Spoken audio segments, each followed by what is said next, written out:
There was a time when access to media required an object. Music was not something you opened, it was something you owned. Songs lived on vinyl records, cassette tapes, and compact discs. Films existed on VHS tapes and later on DVDs. Each format carried the content within it, bound to a physical medium that had to be acquired, stored, and maintained.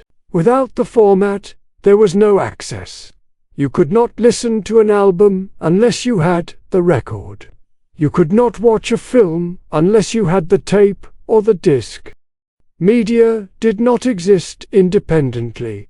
It existed inside things. This created a structure. To access content, you needed more than desire. You needed compatibility. A vinyl record required a turntable. A cassette required a tape deck. A compact disc required a CD player. A DVD required a compatible device. Each format defined its own boundary. Content was not universal. It was conditional. Owning media was not just about having the content. It was about possessing the correct format and the correct machine to decode it. This imposed limits. Storage required space. Collections grew physically. Access was finite. You could only carry so much with you. You could only play what you had. Discovery was constrained by availability. What you listened to or watched depended on what you owned, what you could borrow or what you could find in a store. There was no instant retrieval, no universal catalog, no infinite library. Media consumption was deliberate. You selected a record. You inserted a tape. You loaded a disc. Each action marked the beginning of an experience. The format enforced attention. You could not skip endlessly. You could not shuffle across infinite choices. The boundaries were visible. Stacks of records, shelves of tapes, cases of discs. Media had weight. It had presence. It occupied space in your home, and in doing so, it defined the limits of your access. The format was not just a container, it was a gate, and for decades, that gate determined what could be heard, what could be seen, and what could be experienced. This is the story of cassettes, CDs, and DVDs. The boundary of format did not disappear all at once, it began to loosen. At first, the change came from within the formats themselves. Compact discs introduced digital encoding. Unlike vinyl or cassette, the content on a CD was already stored as data. Music was no longer purely physical. It could be copied. With the arrival of personal computers, that possibility became practical. CDs could be inserted, read, and converted into files. This process, known as ripping, extracted the content from the disc and stored it independently. The format was still required to access the content, but only once. After that, the content could exist elsewhere. Files could be saved, duplicated, and transferred. The introduction of compressed audio formats like MP3 accelerated this shift.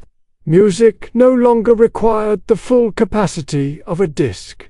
It could be reduced in size, stored in large quantities, and carried digitally. A single device could now hold hundreds, then thousands of songs. This did not eliminate physical media, but it changed its role. The disc was no longer the destination. It became a source. Ownership began to separate from access. You could own a CD, or you could own the files extracted from it. The difference was subtle at first, but it was structural. Once content could exist independently of format, the requirement to possess the object began to weaken. The gate was no longer closed. It was partially open, and once media could move freely between formats, the idea that content had to live inside a physical medium began to lose its certainty. The format still existed, but it was no longer absolute. Once media became files, distribution no longer required physical movement. Content could travel without objects. At first, this movement was fragmented. Files were shared directly, transferred between devices, downloaded from early platforms. Access was no longer tied to possession of a disk, but it was still tied to possession of the file. Then distribution changed again. With the expansion of the Internet and improvements in bandwidth, media no longer needed to be stored locally. It could be accessed remotely. Streaming platforms did not require you to own the content, they allowed you to reach it. Music, films, and shows were no longer confined to objects or files stored on a device. They existed on servers, accessible at any time, from anywhere. The requirement to collect, store, and manage media began to disappear. You did not need shelves. You did not need cases. You did not need space. A single device became a gateway to an entire catalog. The limits that once defined media consumption, format, storage, compatibility were removed. You no longer chose what you owned, you chose what to play. This was a fundamental shift. Ownership had defined access for decades. Now access existed without ownership. Media was no longer something you kept. It was something you reached. This changed behavior. Collections stopped growing physically. Libraries became invisible. Discovery expanded beyond what could be stored. The idea of a personal archive began to fade. You did not build a collection. You accessed a catalog. The format lost its purpose. There was no disc to insert, no tape to rewind, no case to open. The gate was gone, and once media could be accessed without format, the system that required format could no longer sustain itself. The collapse was not resisted. It was adopted, because access was easier than ownership. And in that transition, media stopped being something you possessed. It became something you consumed. The removal of format did not make media worse. It made media easier. Access became immediate. Libraries became vast. Discovery expanded beyond what any individual could collect. You no longer needed to search for a copy. You only needed to select. This reduced friction. There were no discs to carry, no tapes to rewind, no storage to manage. Media became portable, continuous, and always available. This was a gain, but it came with a shift. When media is owned, it exists within your control. It is available without permission. It remains accessible regardless of external systems. It becomes part of a personal archive. Ownership creates permanence. When media is accessed, that permanence changes. Availability depends on the system providing it. Catalogs can change. Content can appear or disappear. You do not control the library, you access it. This changes the relationship between the user and the content. A collection reflects choice. A catalog reflects availability.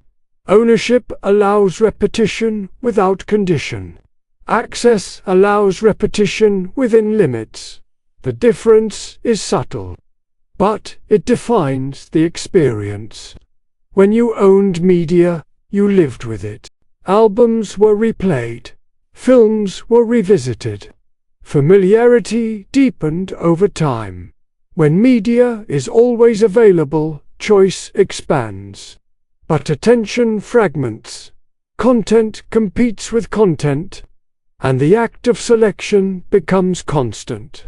This is not necessarily a loss. It is a redistribution. Control moves from the individual to the system. Curation moves from ownership to platform. You gain access. You lose possession. You gain abundance. You lose permanence. And for most people, the trade is acceptable, because access is easier than ownership. And once ease becomes standard, ownership begins to feel unnecessary. Physical media did not disappear entirely. It changed its role. Vinyl records are still produced. Compact discs are still sold. Collectors continue to build shelves of music and film. Not because they are required, but because they offer something that access cannot. A physical format does not depend on a system. It does not change when a catalog updates. It does not disappear when a license expires. It remains. Ownership, in this context, becomes more than access. It becomes assurance. A record you own will always play, as long as you have the means to play it. A disc you keep does not negotiate its availability. It does not require permission. This gives physical media a different kind of value. Not convenience, not scale, but certainty. At the same time, format has taken on a new meaning. It is no longer the primary way to access content. It has become a way to relate to it. Vinyl is not used because it is efficient. It is used because it is intentional. It slows the experience. It makes the act of listening visible again. The object becomes part of the interaction. What was once a limitation becomes a feature. Physical media now exists alongside digital access, not in competition with it. Streaming provides breadth. Format provides depth. One offers availability, the other offers presence. This is the shift. Media is no longer defined by the format that contains it, but format still defines how it is experienced. And when the requirement of format disappears, what remains is not the system, but the choice. To access or to own.